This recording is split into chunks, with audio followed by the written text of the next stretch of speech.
여러분 안녕하세요. 생강남 ETF입니다. 오늘은 한 주의 마지막인 금요일인데요. 국내 시장은 그래도 나쁘진 않게 마무리를 한 것 같은데 오늘 저녁에 열릴 미국의 시장도 한 주의 마무리를 잘 해내기를 기대해보고 있고요. 그럼 이번에도 시장의 주요 흐름과 이슈들에 대해서 한번 관련된 내용을 살펴보겠습니다. 어제는 미국의 시장이 오늘 공개가 되는 고용보고서 발표를 기다리는 가운데서 경제 지표들을 주시하며 혼조세를 보였는데요. 따라서 현재 시간으로 4일 다우지수는 마이너스 0.26%가 하락을 했고요. S&P 500 지수도 마이너스 0.08% 소폭 하락을 했고, 그리고 기술주 중심의 나스닥 지수는 유일하게 0.41%가 더 상승을 하면서 이렇게 미국을 대표하는 3대 지수는 혼조세를 보이면서 장을 마무리했습니다. 따라서 시장을 대표하고 있는 S&P 500 지수의 흐름을 먼저 살펴보자면 간밤에는 시장이 다시 조금은 내려갔기는 하지만 4100선 밑으로 내려가지는 않았고요.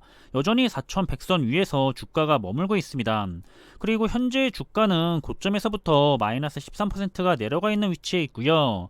그리고 단기적으로는 이번 조정장의 하락 추세선을 보더라도 확실히 하락 추세선을 벗어나서 위로 살짝 더 올라가 있는 상태이기는 합니다. 따라서 현재 위치를 잘 유지를 할지 아니면 다시 하락 추세선 안으로 내려갈지에 대해서는 계속된 인플레이션에 대한 여부와 함께 경기 침체에 대한 여부를 꾸준히 확인해 가면서 시장이 거기에 맞게 움직이게 될 거고요. 따라서 다음 주 수요일은 아주 중요한 날이 될 텐데요. 7월에 소비자 물가지수인 CPI가 발표가 되는 날입니다.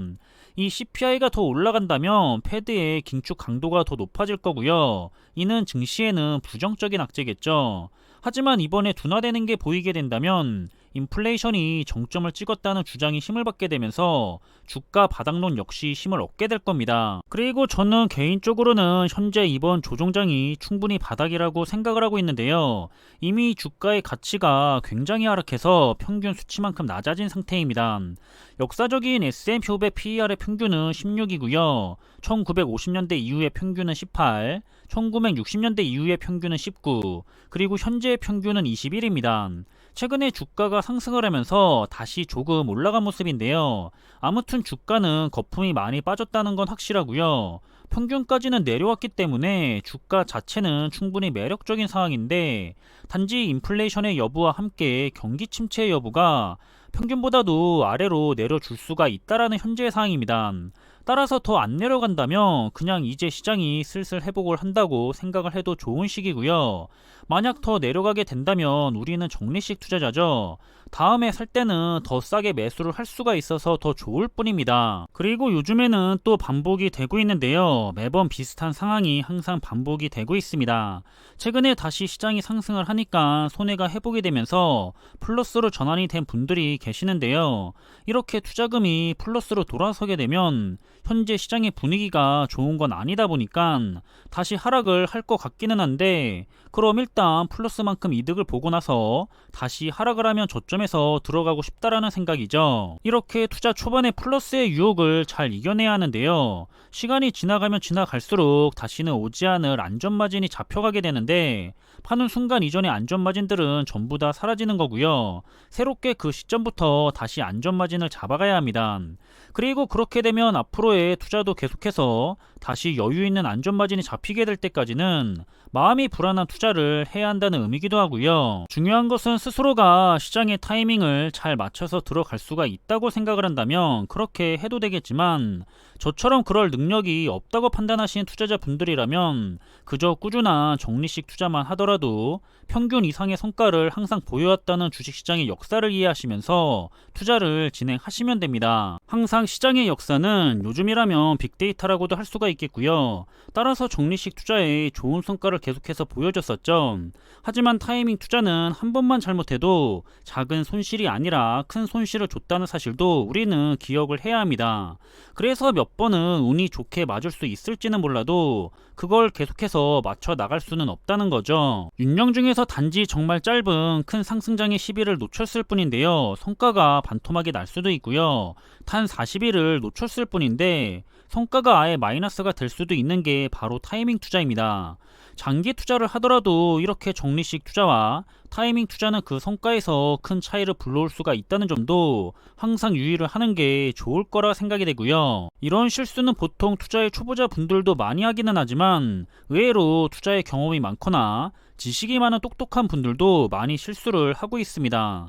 왜냐하면 너무 많은 것을 알고 있기 때문에 스스로가 시장의 타이밍을 맞출 수가 있다고 착각을 하게 되는 거죠. 그래서 전에도 정말 와닿는 글귀를 전달했었는데요. 다시 한번 전달을 하자면 시장의 연일 하락하는 지금 언제가 최저점이 될지 알 수가 있는 투자자가 과연 있을까요? 만일 누군가 시장의 저점과 매수 타이밍에 대해서 이야기를 한다면 그는 분명히 투자자들을 속이고 있거나 스스로가 속고 있는 겁니다. 많은 투자자가 시장이 상승일 때는 장기 투자자의 관점을 유지하면서도 시장의 하락이 이어지며 시장의 타이밍과 전망에 대해 고민을 하기 시작하는데요. 하지만 이런 시장 하락기에 장기 투자자가 고민해야 할 것은 투자 타이밍이 아니라 내가 투자를 하고 있는 자산이 진정으로 장기로 투자할 만한 우량한 자산인지 아닌지입니다. 그리고 투자의 가장 좋은 타이밍은 좋은 자산에 대해서 최대한 나이가 어릴 때부터일지, 그리고 자주 투자를 해야 한다는 것을 기억했으면 한다고 합니다. 따라서 우리는 누구도 할 수가 없다라고 하는 시장의 예측을 계속해가면서 손해를 보는 타이밍 투자를 할 것이 아니라 좋은 자산에 대해서 수량을 모아가는 투자를 해야 하는 거고요. 하락할 것이 뻔한데 바보 같은 투자를 하는 게 아니라 하락을 하던지 상승을 하던지 신경을 쓰지 않고, 우리 투자는 그 투자의 타이밍을 정확하게 계속해서 맞출 수가 없기 때문에 수익률을 극대화하기 위해서 적리식 투자를 하는 게 아니라 손해를 최소화하기 위해서 적리식 투자를 하는 겁니다. 따라서 저는 이번 조종장에서 우리들이 정말로 잘 인내해 왔다고 생각을 하고요. 이미 경험을 통해서 이런 조종장을 통해 수량을 더 많이 모았던 인내심이 강하고 시장의 큰 흐름을 이해하고 있는 소수의 투자자들은 다음 상승장에서 얼마나 뛰어난 성과를 다시 가져갈 수가 있는지도 잘 알고 있습니다. 따라서 주변의 필요 이상으로 너무 큰 소음이 있거나 아니면 단기적인 작은 성과를 위해서 장기적으로 얻을 수가 있는 큰 성과를 놓치지 않았으면 좋겠고요.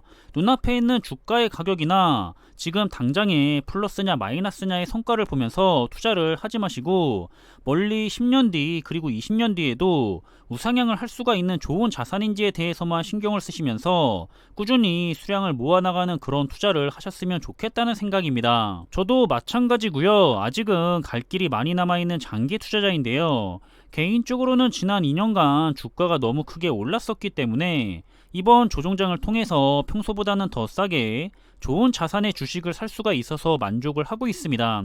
저는 단기적인 작은 성과에 대해서 신경을 쓰는 게 아니라 장기적으로 큰 성과를 가져다 주기를 기대를 하면서 투자를 하고 있고요. 저는 제가 투자하고 있는 투자 종목들을 믿고 있습니다. 그럼 이번 영상의 내용은 여기서 마무리하겠고요. 남은 하루의 시간도 즐거운 시간으로 잘 마무리하시길 바라겠습니다. 항상 준비한 내용들이 여러분들과 함께 투자하는 데 있어서 많은 참고가 될 수 있는 그런 좋은 영상이 되기를 바라고 있고요. 심리적으로도 그리고 좋은 정보로도 도움이 되었으면 좋겠습니다. 그럼 영상이 도움이 되셨다면 구독과 좋아요 부탁드리고요. 저는 다음에 더 좋은 정보들로 찾아뵙겠습니다. 감사합니다.